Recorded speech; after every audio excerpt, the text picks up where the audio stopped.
สวัสดีค่ะยินดีต้อนรับเพื่อนๆสู่ช่องนารีแฮนด์เมดนะคะวันนี้จะมาชวนเพื่อนๆถักกระเป๋าใบนี้ค่ะกระเป๋าใบนี้เป็นกระเป๋าทรงสี่เหลี่ยมนะคะค่ะด้านบนจะเป็นซิปค่ะตรงนี้จะมีหูหิ้วทีนี้เพื่อนๆอาจจะมองว่ากระเป๋าใบนี้มันน่าจะคล้ายๆกับกระเป๋าใส่เครื่องสำอางใช่แล้วค่ะเราจะทำเป็นกระเป๋าใส่เครื่องสำอางก็ได้หรือว่าเป็นกระเป๋าที่เราจะเดินทางไปไหนโดยใช้วิธีหิ้วแบบนี้ซึ่งถ้าเพื่อนๆจะไม่ใช้สายหิ้วก็ได้นะคะแต่อาจจะไม่สะดวกเพราะเราจะต้องมีการจับแบบนี้นะคะอันนี้เราสามารถหิ้วก็ได้หรือคล้องแขนก็ได้เช่นเดียวกันค่ะวัสดุที่ใช้จะเป็นเชือกร่มขนาด 1.8 มิลนะคะเราจะใช้เชือกร่มทั้งหมดรวมแล้วประมาณ150กรัมค่ะแล้วก็เข็มโครเชต์ที่ใช้จะเป็นเข็มโครเชต์เบอร์4/0นะคะเพื่อนๆจะใช้เชือกฟอกหรือไหมพรมก็ได้นะคะแต่ถ้าใช้เชือกร่มก็จะต้องมีไฟแช็กกันการหลุดลุ่ยด้วยค่ะสำหรับขนาดของซิปที่เราจะนำมาเย็บติดกับตัวกระเป๋าด้านบนนี้จะมีขนาด12นิ้วค่ะเรามาดูรายละเอียดของกระเป๋าใบนี้กันนะคะกระเป๋าใบนี้ประกอบไปด้วยแผ่นแกรน n สแควร์หน้ายิ้มนี้มีทั้งหมด4แผ่นนะคะ1 2นะคะแล้วก็3 4ซึ่งเป็นส่วนด้านหน้าและด้านหลังของกระเป๋าส่วนด้านบนของกระเป๋านี่จะเป็นปากกระเป๋าซึ่งจะรูดซิปจากด้านข้างมาข้างหนึ่งมาด้านบนจนลงมาถึงข้างล่างนะคะซึ่งกระเป๋าใบนี้ก็จะเป็นกระเป๋าที่ขนาดกระทัดรัดแต่ว่าก็สามารถใส่ของได้เยอะนะคะค่ะทีนี้ถ้าหากว่าเพื่อนๆ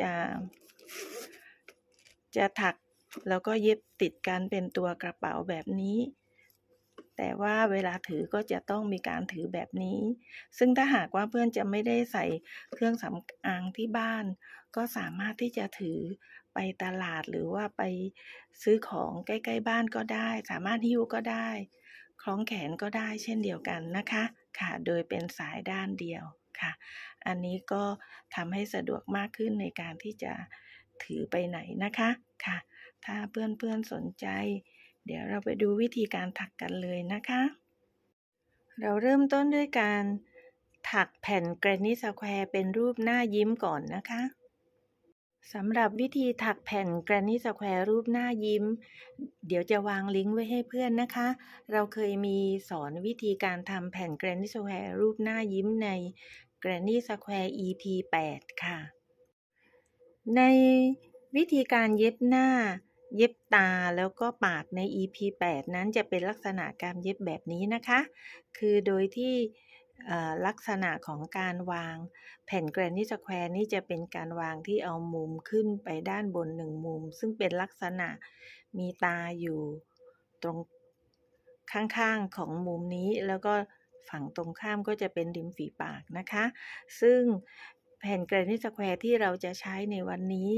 เราจะ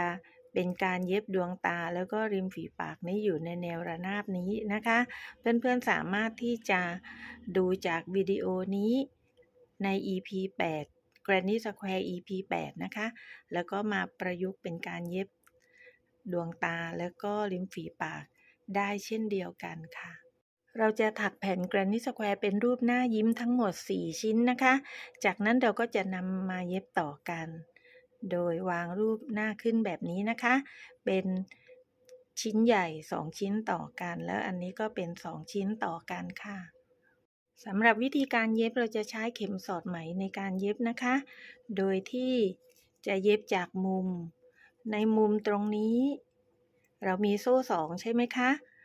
เราก็จิ้มเข็มเข้าไปใน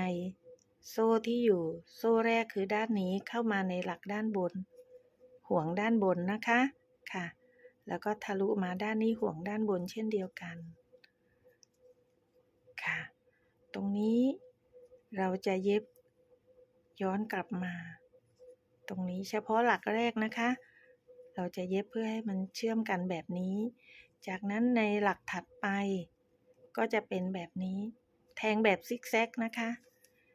จิ้มไปจิ้มกลับแบบนี้ค่ะ อันนี้จะเป็นหลักต่อหลักเลยนะคะ ก็จะไม่ผิดพลาด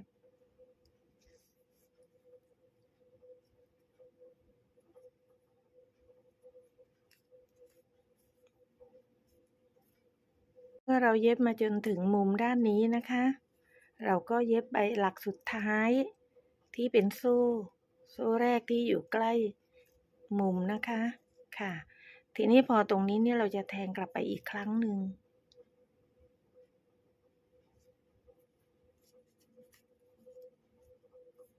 ค่ะก็เป็นอันเสร็จเรียบร้อยนะคะด้านหลังเราก็เก็บปลายเชือกให้เรียบร้อยวิธีเก็บปลายเชือกนี้ก็อันนี้แล้วแต่เพื่อนๆถนัดเลยนะคะ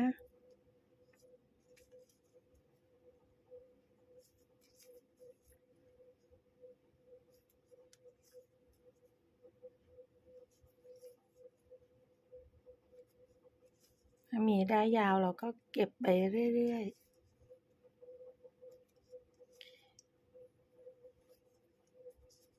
ค่ะ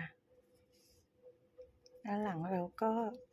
ตัดเชือกให้สั้นแล้วก็ใช้ไฟแช็กล้วนได้เลยค่ะ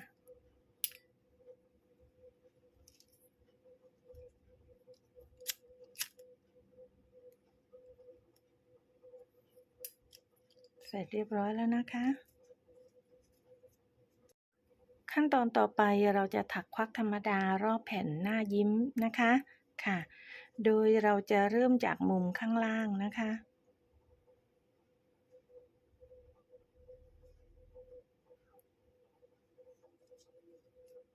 ค่ะเกี่ยวเชือกขึ้นมาค่ะถักลอก1 ครั้งนะคะจากนั้นในมุมถักควักธรรมดาโซ่1แล้วก็ควักธรรมดาในมุมอันนี้คือที่มุมล่างนะคะ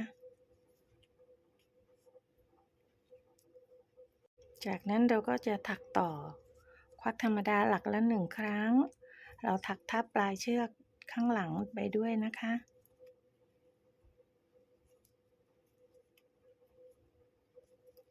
ถักไปจนถึงมุมด้านบนค่ะ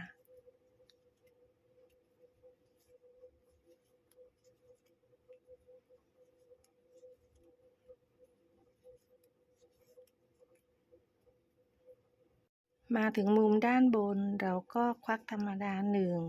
1โซ่1แล้วก็ควักธรรมดาอีก1จากนั้นก็ควักธรรมดาต่อหลักละ1 ครั้ง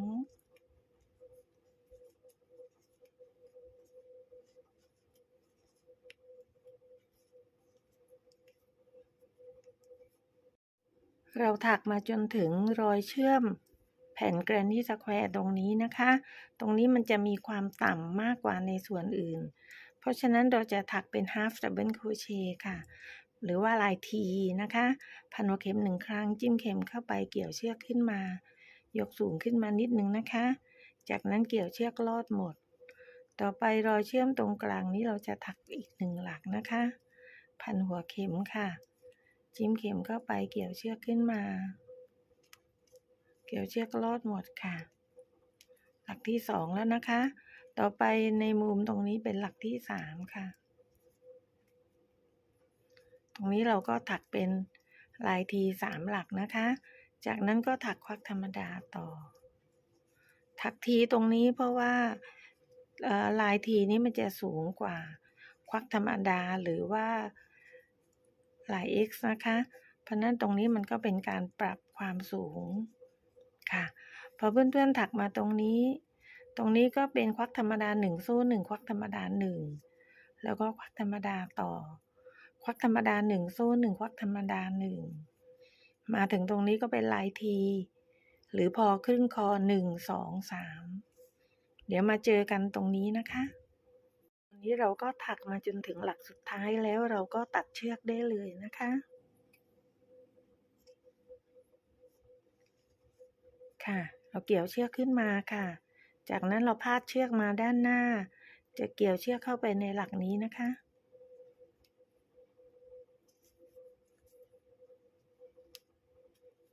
ค่ะเสร็จแล้วก็พาดกลับมาด้านหน้าอีก เชือกเส้นนี้ก็จะพาดผ่านตอนที่เราเริ่มต้นที่เราถักล็อกโซ่ตรงนี้ก็เท่ากับเป็น1หลักด้วยนะคะค่ะเราจะเกี่ยวเชือกไปไว้ด้านหลังหลักสุดท้ายค่ะตรงหลักสุดท้ายตรงนี้จะมีปุ่มเล็กๆด้านหลัง1ปุ่มเราเกี่ยวลงมาด้วยนะคะเกี่ยวเข้ามาใน2เส้นนี้โอเคจากนั้นก็กลับมาตรงหลักเดิมค่ะเราก็เก็บปลายเชือก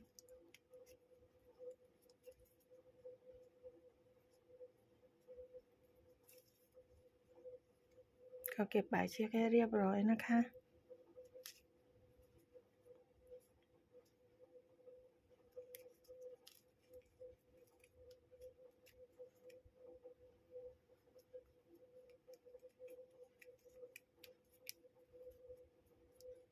ด้านนี้เส้นนี้เราเกี่ยวมาด้านนี้แล้ววันนี้เส้นนี้เราจะเกี่ยวมาอีกทางหนึ่งนะคะ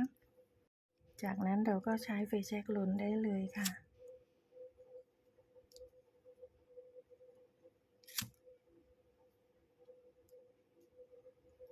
เรียบร้อยแล้วนะคะ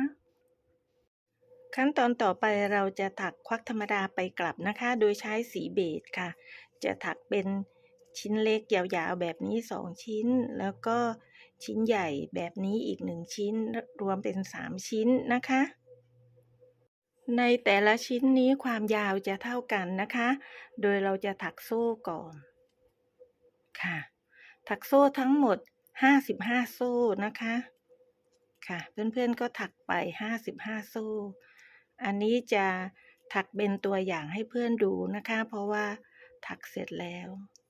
ค่ะโอเคสมมุติว่าเราได้55โซ่แล้วนะคะเราก็ถักอีก1โซ่แล้วก็ถักควักธรรมดาย้อนมา55หลักค่ะ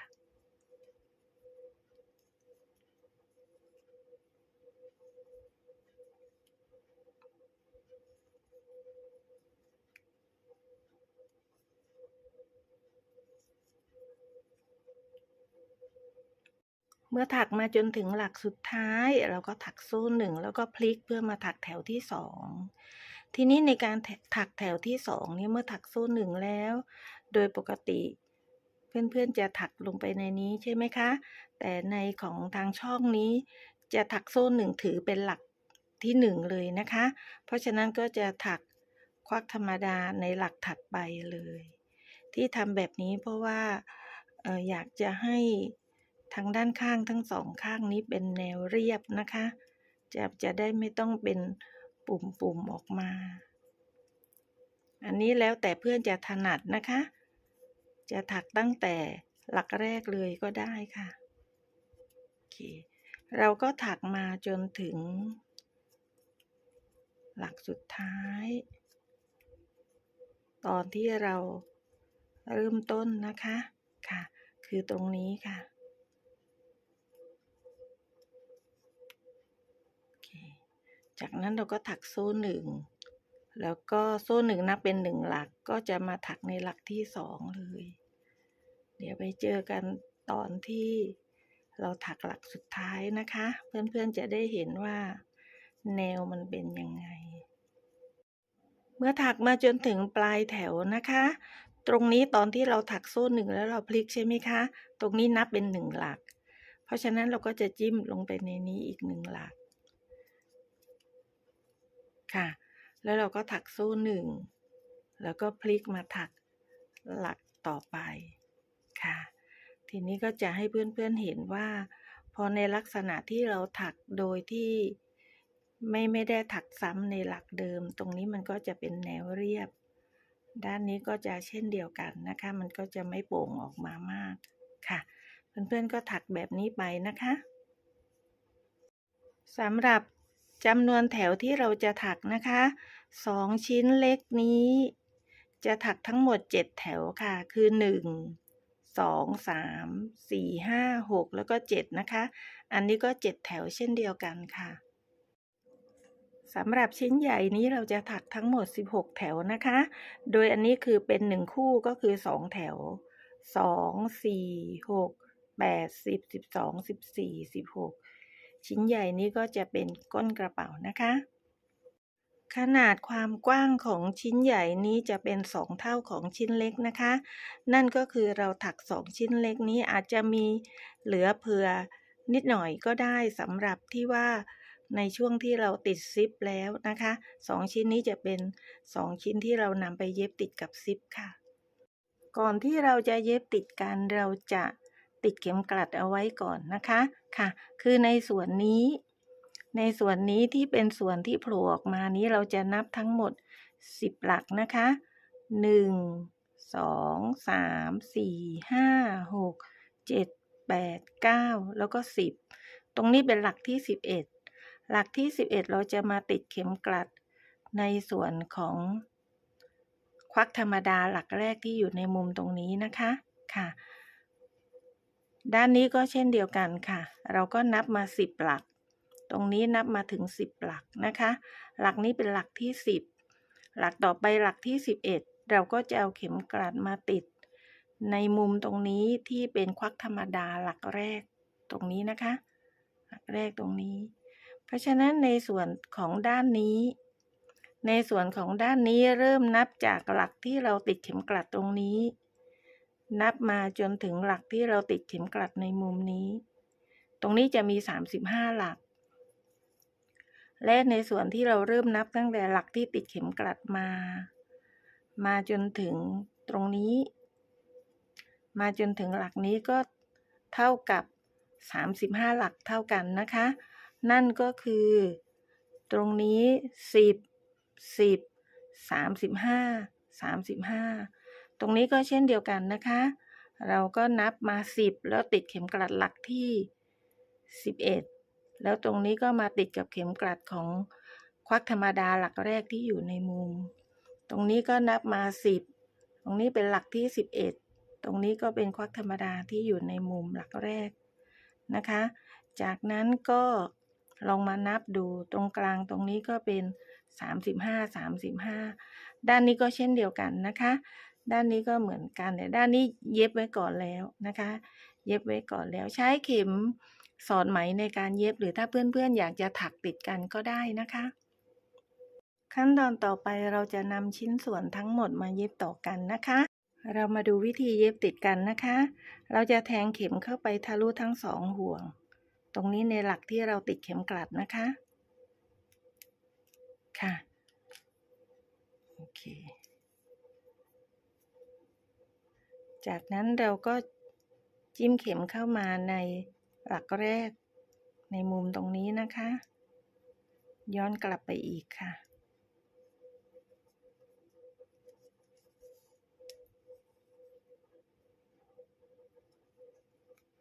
เดี๋ยวเรามาเก็บปลายเชือกนะคะถ้าเพื่อนๆกลัวจะหลุดก็อาจจะมัดปมเอาไว้ก่อนก็ได้โอเคจากนั้นในหลักถัดไปก็เป็นหลักต่อหลักนะคะอันนี้ก็เป็นหลักแรกที่ขึ้นมาจากมุมแล้วด้านนี้ก็มานี้เป็นทะลุ2ห่วงแบบนี้เลยค่ะทำแบบนี้ทุกๆหลักเลยนะคะจนมาถึง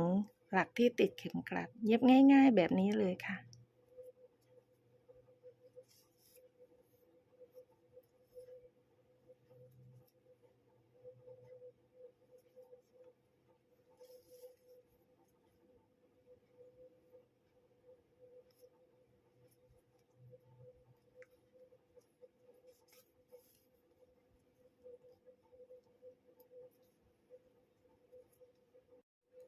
เราเย็บมาเรื่อยๆนะคะมาจนถึงอีกด้านหนึ่งที่เราติดเข็มกลัดค่ะมาถึงคู่สุดท้ายแล้วค่ะ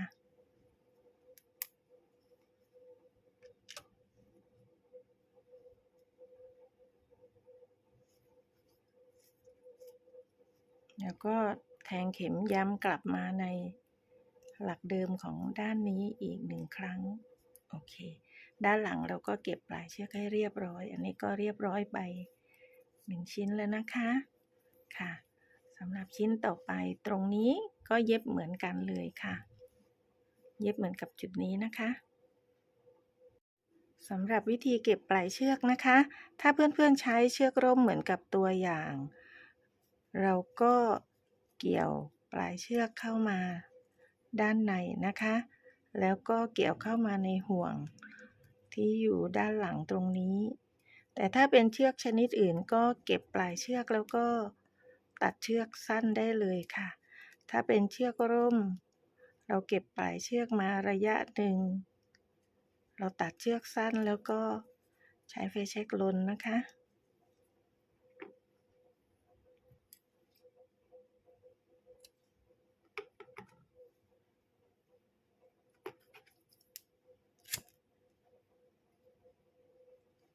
ตอนนี้เราก็เย็บทุกชิ้นต่อกันเสร็จเรียบร้อยแล้วนะคะ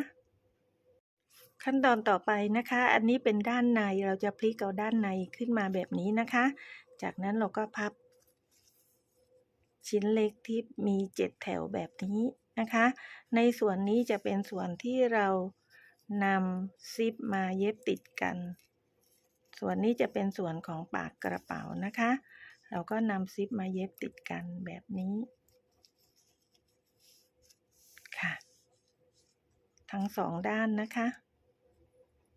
เราจะนำซิปที่เราเตรียมไว้นั้นซ้อนอยู่ด้านล่าง2ชิ้นนี้นะคะค่ะตรงนี้ก็จะเป็นส่วนของเป็นปากกระเป๋าตรงนี้เรานำซิปซ้อนไว้ด้านล่างแล้วก็เพื่อนๆอาจจะใช้เข็มหมุดก็ได้นะคะโดยการที่ว่าอาจจะเอาเข็มหมุดกลัดไว้แบบนี้เป็นแนวยาวไว้เพื่อที่จะกะขนาดแล้วก็ตำแหน่งที่เราจะเย็บติดนะคะแต่ถ้าเพื่อนๆไม่สะดวกที่จะใช้เข็มกลัดอย่างตัวเองนี้ก็จะใช้วิธีใช้ด้ายสีแดงนี้เนาเอาไว้ห่างๆเพื่อที่จะให้ล็อกว่าให้มันอยู่ในช่วงที่พอดีกันเรียบร้อยก็จะใช้ด้ายสีแดงแบบนี้นะคะจากนั้นเราก็จะใช้เข็มเย็บผ้าธรรมดาแบบนี้นะคะค่ะโดยการใช้เข็มที่มีด้ายในสีใกล้เคียงกันกับตัวเชือกที่เราถักนะคะตอนที่เราเย็บนี้เราจะเย็บในแนวนี้นะคะแนวที่เป็นแนวริ้วๆแบบนี้ติดกันก่อนอื่นก็ต้องบอกเพื่อนๆด้วยว่าอันนี้ไม่ได้ถนัดเรื่องการติดซิปเลยนะคะใบนี้เป็นใบที่2ที่ทำการติดซิปใบแรกนั้นถักกระเป๋าให้น้องท่านหนึ่งแล้วก็ไม่ได้ถ่ายวิดีโอไว้นะคะค่ะเราก็เย็บไปให้ใกล้ๆกับซี่ฟันของซิปนี้นะคะทั้ง2ด้านเลยค่ะหลังจากที่เราเย็บซิปติดกับตัวของลายถักของกระเป๋าด้านบนเสร็จแล้วนะคะเราก็ดึงเชือกสีแดงออกค่ะดึงเชือกลองรูดซิปดูนะคะค่ะอันนี้ก็ในส่วนของการติดซิปด้านบนก็เสร็จเรียบร้อยแล้วนะคะจากนั้นเราก็จะนำส่วนนี้กับส่วนที่เป็นก้นกระเป๋ามาประกบกันแบบนี้แล้วก็เย็บเพื่อนๆจะใช้วิธีการเย็บหรือการถักก็ได้นะคะก็จะเย็บเชื่อมติดกันในส่วนนี้ด้านนี้ก็เช่นเดียวกันค่ะก็ลักษณะก็จะเย็บแบบนี้นะคะ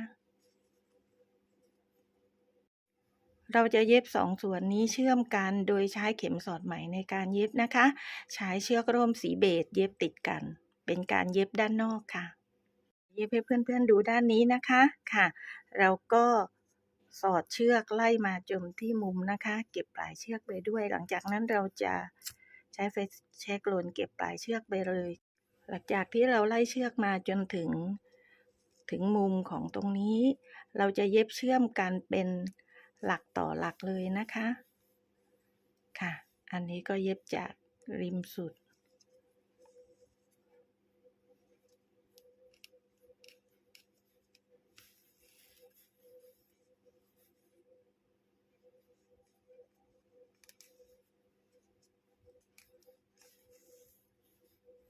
โอเค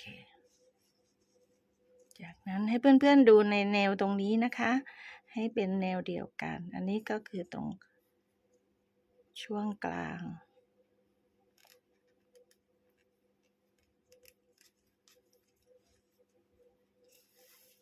ดึงเชือกให้ตึงพอประมาณนะคะค่ะที ทีนี้ก็มาตรงนี้รอยต่อ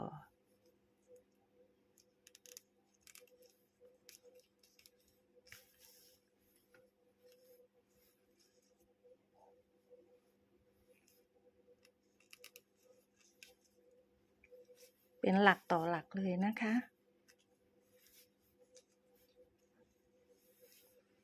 เราเย็บมาจนถึงตรงกลางซึ่งเป็นรอย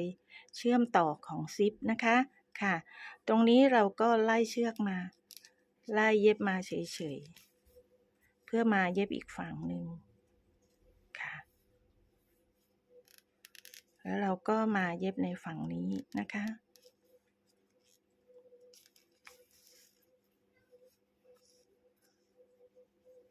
ค่ะต่อไปทีนี้เพื่อนๆสังเกตดูตรงนี้จะมี1คู่2คู่3คู่แล้วอีกครึ่งหนึ่งก็จะมาแชร์กับด้านนี้ค่ะพอมาถึงตรงนี้จะย้ำอีก1ครั้งนะคะเป็นรอยเชื่อมต่อโอเคจากนั้นก็มาในคู่ต่อไปได้เลยค่ะก็เย็บเหมือนกับด้านนี้นะคะเป็นคู่ไป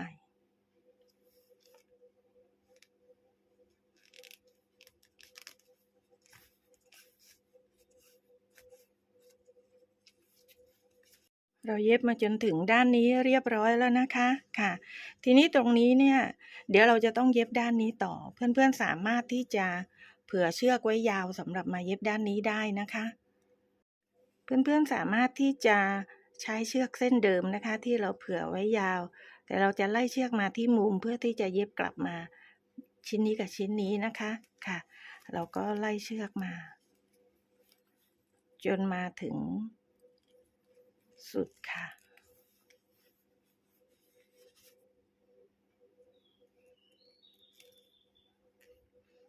เมื่อเราไล่เชือกมาจนถึงสุดด้านนี้แล้วให้เราแทงเชือกขึ้นมา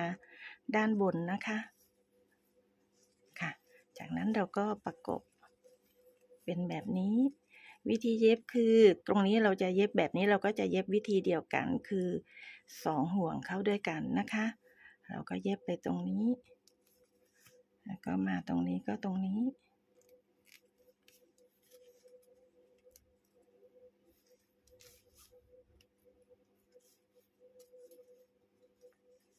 ค่ะโอเคก็เป็นคู่ไปจนมาถึงสุดด้านนี้เลยนะคะจากนั้นเพื่อนๆก็สอดเชือกไปไว้ด้านไหนแล้วก็ตัดเชือกลนไฟแช็กได้เลยค่ะ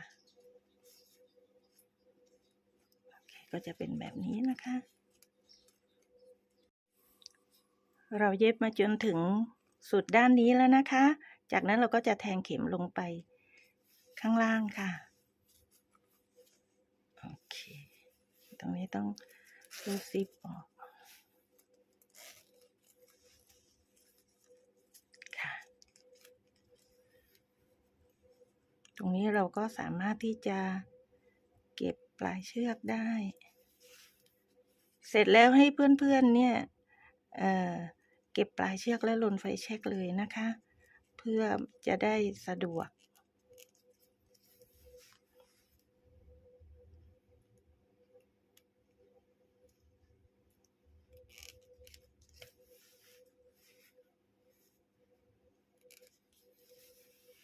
โอเคค่ะตัดเชือก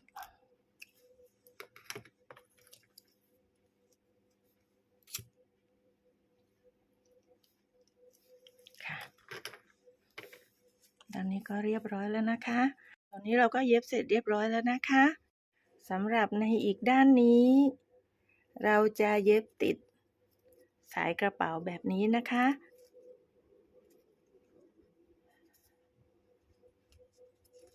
ค่ะเอาไว้สำหรับเวลาเราจะหิ้วสมมุติว่ากระเป๋านี้เราอยากจะถือไปไหนถ้าเราจับแบบนี้มันจะไม่สะดวกใช่ไหมคะแต่ว่าถ้าเรามีหูหิ้วมันก็จะสะดวกมากขึ้นแต่ถ้าเพื่อนๆไม่ใช้หูหิ้วนะคะเพื่อนๆก็สามารถที่จะเย็บแบบนี้ไปได้เลยเหมือนกับที่เราเย็บด้านนี้นะคะค่ะก็จะได้เป็นลักษณะกระเป๋าเรียบร้อยค่ะ สายกระเป๋าที่เราถักนี้ก็ขึ้นอยู่กับความยาวที่เพื่อนๆต้องการนะคะสำหรับอันนี้เราจะถักเป็นความยาวประมาณ8นิ้วค่ะเราก็ถักเป็นควักธรรมดาไปกลับนะคะค่ะถักล็อก1ครั้งแล้วก็ถักโซ่6โซ่1 2 3 4 5 6เมื่อได้6โซ่แล้วถักอีก1โซ่นะคะแล้วก็ถักควักธรรมดาลงย้อนกลับไปในโซ่ที่6ถักแบบนี้ทุกหลักค่ะ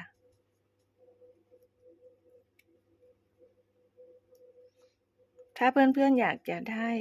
สายที่มันกว้างกว่านี้ก็เพิ่มจาก6เป็น7เป็น8ก็ได้นะคะแล้วก็ค่อยบวก1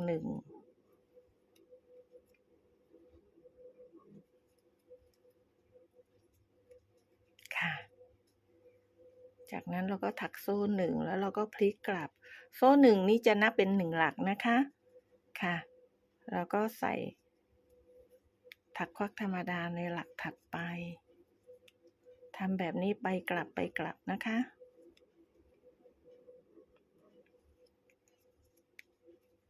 ตรงนี้นิดนึงเราก็ใส่เข้าไป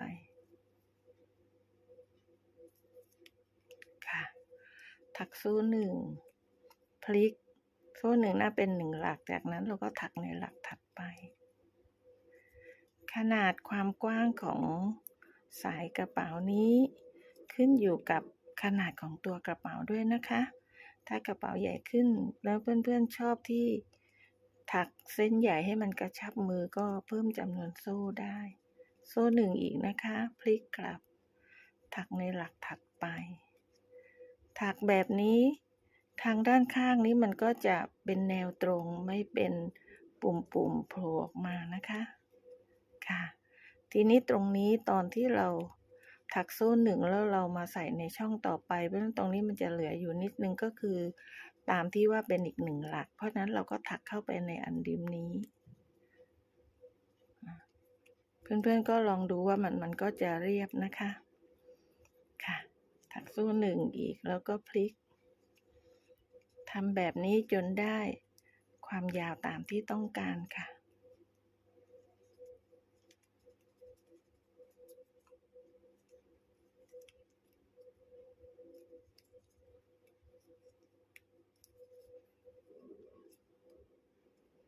เมื่อได้ความยาวตามที่ต้องการอันนี้8นิ้วนะคะเราก็เก็บปลายเชือกก่อนให้เรียบร้อยเราจะเพื่อนๆจะกำหนดด้านไหนเป็นด้านหน้าหรือด้านหลังก็ได้นะคะอันนี้จะเอาที่ง่ายๆคือเราเช็คเป็นคู่ๆแบบนี้อันนี้ก็จะอยู่ด้านนอกนะคะทีนี้เชือกที่เราถักนี้ถ้าเรากำหนดอันนี้เป็นด้านนอกเราก็เก็บเชือกไปไว้ด้านในค่ะแล้วก็เก็บเชือก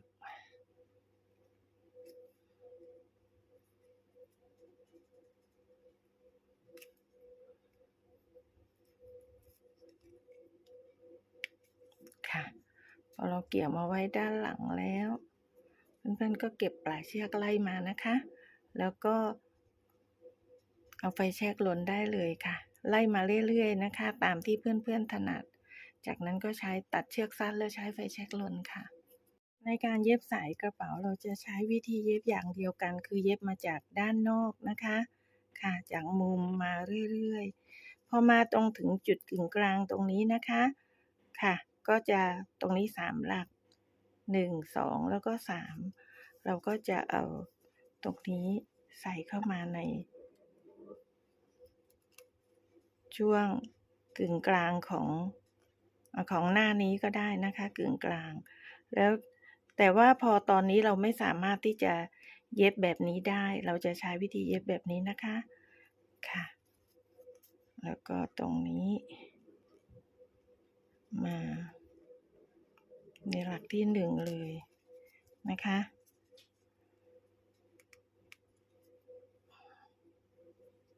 ทะลุมาด้านนี้ค่ะ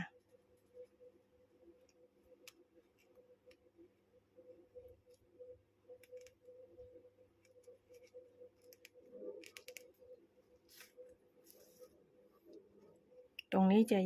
เย็บแบบสวนไปสวนกลับแบบนี้นะคะ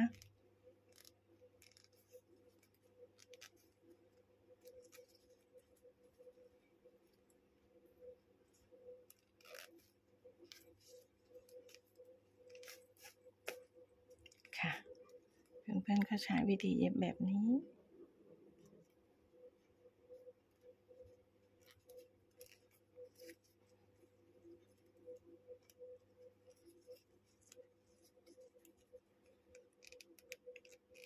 ไม่ทราบมองเห็นหรือเปล่าเฉพาะในช่วงที่เป็นลวดลายของสายกระเป๋าตรงนี้ก็จะเย็บแบบนี้นะคะค่ะก็จะออกมาเป็นแบบนี้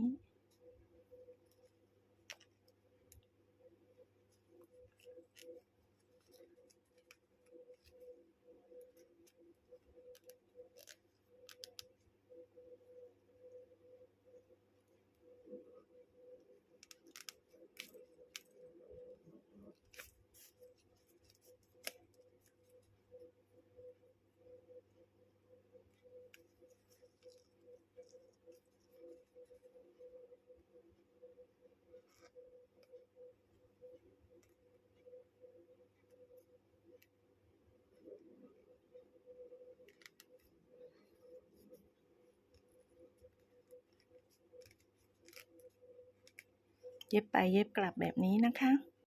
หลังจากที่เราเย็บในส่วนของสายกระเป๋าตรงนี้เรียบร้อยแล้วเราก็เย็บมาตามปกตินะคะพอมาถึงในจุดนี้ในคู่สุดท้ายเราก็จิ้มเข็มลงไปข้างล่างเพื่อเก็บปลายเชือกนะคะค่ะก็เสร็จเรียบร้อยส่วนด้านนี้เราก็เก็บปลายเชือกให้เรียบร้อย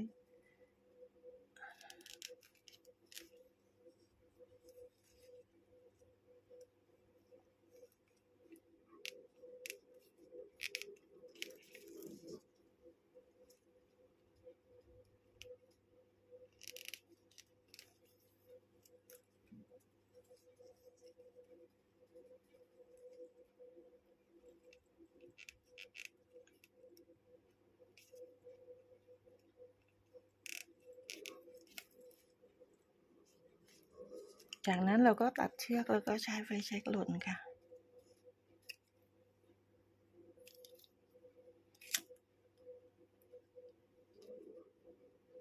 เรามาดูว่าเมื่อเย็บเสร็จแล้วจะเป็นยังไงนะคะค่ะอันนี้ก็เป็นในส่วนของตัวกระเป๋าด้านหน้าและด้านหลังอันนี้เราก็สามารถที่จะหิ้วแบบนี้หรือว่าคล้องแขนก็ได้เช่นเดียวกันนะคะเรามาลองดูนะคะว่ากระเป๋าของเรานี่ใส่ของได้มากแค่ไหนนะคะอย่างนี้ตัวเองเนี่ยจะชอบจะพกโลชั่นเอาไว้เวลาไปไหนมือไม้แห้งเราก็นั่งรูดได้กล่องแว่นตาอันนี้ใส่การ์ดค่ะแป้งนิดหน่อย